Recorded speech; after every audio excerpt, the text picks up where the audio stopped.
নাকি এই কাজটি করতে পারছেন, তো তাকে সফলতার জন্য আপনার তাকে ধন্যবাদ দিতেই হবে।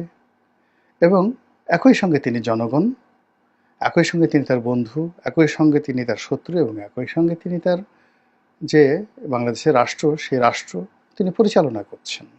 এজন্য আমি তাকে ডিফ্যাক্টো সরকার বললাম, এটা রিয়ালিটি। এখন আপনি এটাকে যেভাবেই নেন না কেন।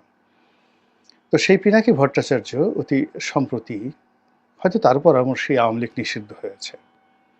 তিনি এই নিষিদ্ধ করার জন্য মাস্টার প্ল্যান দিয়েছেন, তার কথা মতো রাজপথ গরম হয়েছে। আবার তার কথা মতোই সিটি কর্পোরেশন সেখানে পানির জন্য, মানে তাদেরকে ঠান্ডা করার জন্য সেখানে পানির যে ফোয়ারা এটা পাঠিয়েছেন। এটা ডক্টর ইউনূসের কথায় যায়নি। সিটি কর্পোরেশনের কারো মাথায় এই বুদ্ধি আসেনি।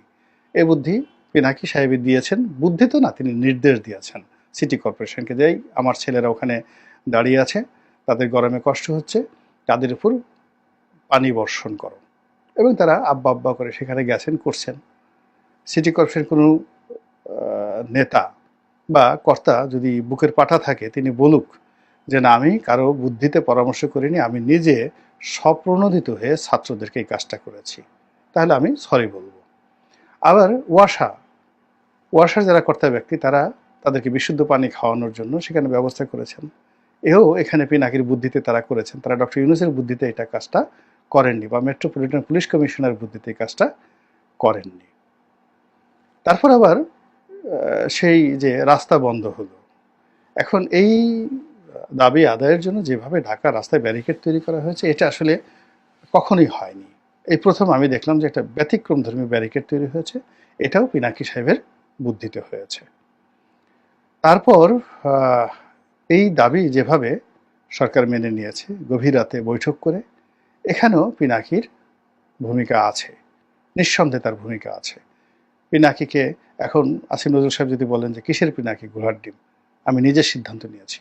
ডক্টর ইউনূস সাহেব যদি বলেন বা তার প্রেস সচিব বলেন যে ওই সমস্ত পিনাকি ঠিনাকি আমরা কাউন্ট করি নাকি, আমাদের ভালো মনে হয়েছে, আমরা তা করেছি। পারলে বলুক তো একটু, দেখবেন যে মানে এই কথা স্মরণ করার সঙ্গে সঙ্গে তাদের গায়ে এক ধরনের কাঁপন চলে আসবে। তো এই কারণে আসলে আমি ডক্টর পিনাকি ভট্টাচার্যকে বলেছি যে ডিফ্যাক্টো সরকার প্রধান।